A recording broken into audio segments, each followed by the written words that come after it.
대표님들 안녕하십니까, 모아비아 게론입니다. 오늘은 안드로이드 오토에 대해서 설명을 드리려고 합니다. 두 가지 제품을 제가 한번 가져와 봤고요. 이 제품 같은 경우는 제가 직접 구매를 한 제품이기 때문에 따로 광고하는 제품은 아닙니다. 안드로이드 오토라는 것은 이제 모아비에는 내비게이션 화면이 있죠. 이 내비게이션 화면을 가지고 마치 핸드폰처럼 사용할 수 있는 기능입니다. 그러니까 안드로이드 오토를 제공하는 기능은 아무래도 더뉴 모아비 이후부터 아마 가능할 것 같고요. 이 안드로이드 오토라는 게 유선 버전이 있고 무선 버전이 있습니다. 이 제품이 좀 더 최신형 버전이고 좀 더 좋은 버전이다. 그래서 이 제품은 1이고요. 이 제품은 2입니다. 라이트 버전이라고 되어 있네요. 이거를 꼽게 되면 사실상 더뉴 모아비 같은 경우는 그냥 자동차에 태블릿 PC가 하나 생기는 것과 같습니다. 넷플릭스도 볼 수 있고요. 그리고 여러분들이 자주 쓰시는 카카오 앱이나 티맵 그리고 네이버 같은 경우도 사용할 수가 있습니다. 유튜브도 당연히 볼 수가 있겠죠. 근데 이렇게 볼 수가 있는데 이 단점이라고 하기는 좀 그렇지만 와이파이를 사용해야 됩니다. 와이파이를 사용하려면 어쩔 수 없이 핸드폰에 있는 테더링 기능을 필요하고요. 핫스팟이라고 그러죠. 아니면은 차량 안에 그 블루투스 에그 같은 것들을 차량 안에 LTE 에그 같은 것들을 가지고 있으셔야만 합니다. 핸드폰에서 만약에 무한 요금제를 사용하고 계신다고 한다면, 데이터 요금제를 사용하고 계시면 문제는 없을 것 같아요. 이 두 제품 같은 경우는 크기가 조금 다릅니다. 모양도 다르는데 여기에 들어가 있는 OS라던가 램, CPU, 메모리 이런 것들은 거의 동일합니다.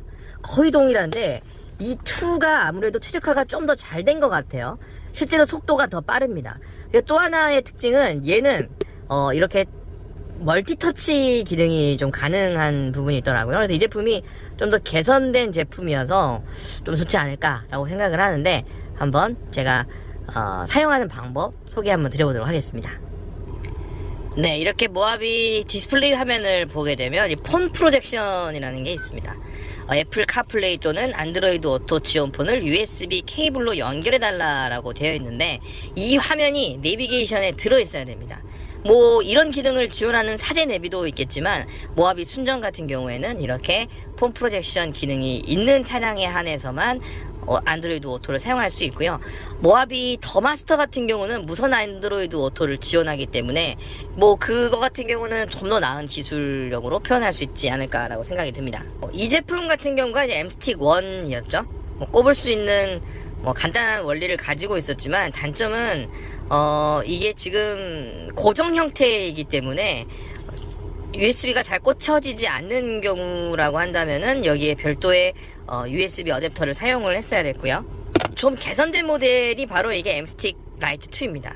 이것도 무선이기 때문에 어디든지 꼽아도 되고, 하지만 아무래도 유선이 좀 더 빨라서 저는 유선으로 한번 해보도록 하겠습니다. 더뉴 모아비 같은 경우는 무선 안드로이드 오토를 지원하지 않습니다. 유선으로밖에 할 수가 없는 거죠. 네, 바로 여기 보이시는 이곳에 이렇게 꼽아주면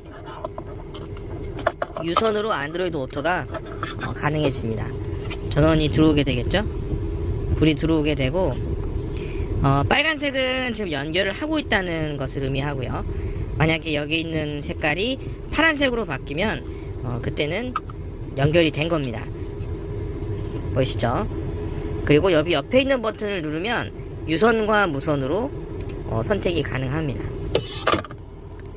네, 바로 USB를 읽고 있다고 나오죠. 그리고 이렇게 안드로이드 오토가 시작이 됐습니다. 간단한 원리인 것 같아요. 제가 보시다시피 유튜브도 되고요, 넷플릭스도 되고 지도도 되고 다 가능합니다.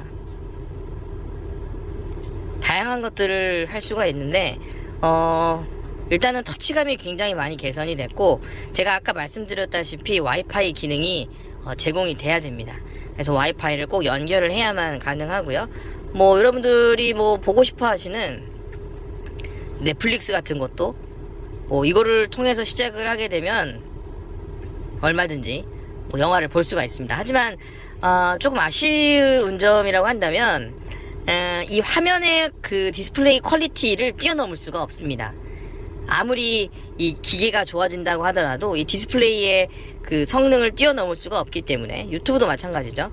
화면이 그렇게 좋지는 않습니다. 제가 느끼기에는 거의 뭐 HD 수준 정도이지 않을까라고 생각을 하는데, 뭐 그래도 뭐 보는 데는 전혀 문제가 없다고 생각이 들고요. 일단은 M스틱2 라이트로 넘어오게 되면서 성능이 조금 더 많이 향상이 되어서, 만약에 구입하신다면 1은 구입하지 마시고요, 2로 구입을 하시면 좋을 것 같아요. 티맵 같은 경우도 이렇게 바로 사용이 가능합니다. 지금 모바일 데이터가 지금 되어 있지 않기 때문에 사용하기가 지금 어려운데, 뭐 이런 기능을 가지고 있다라는 거, 뭐 다양한 캘린더 기능 같은 것도 쓸 수가 있는데, 저는 일단은 티맵을 굉장히 많이 쓰고 있고요. 가끔 차에서 넷플릭스 보는 용도로 또 이렇게 쓰고 있습니다. 혹시 내 차량을 안드로이드 오토 기능으로 쓸 수 있다고 한다면 이 제품 괜찮을 것 같아요. 그리고 모하비 더 마스터 같은 경우는 화면 비율이 16:9로 좀 더 길게 되어 있습니다. 이 제품을 쓰게 되면 그 비율에 정확하게 맞춰서 이렇게 디스플레이가 표시가 되기 때문에, 뭐 그런 것도 체크하시면 좋을 것 같아요. 단점이라고 한다면 매번 시작할 때마다 이 핫스팟을 켜줘야 한다라는 그런 단점, 이런 좀 아쉬움이 좀 있는 것 같아요. 자, 하지만 이렇게 바로 안드로이드 오토라는 것이 뜨고요. 뭐 꼽아놓기만 하면 자동차가 시작할 때 바로 제품이 켜지기 때문에 사용하는 면에서는 불편함은 별로 없다라고 뭐 그렇게 생각이 듭니다. 혹시 관심 있으셨던 분들 있다면, 순정 모하비 내비게이션을 사용하고 계신다면 이런 기능 한번 써보셔도 괜찮을 것 같습니다. 네, 지금까지 모하비아 개론이었습니다.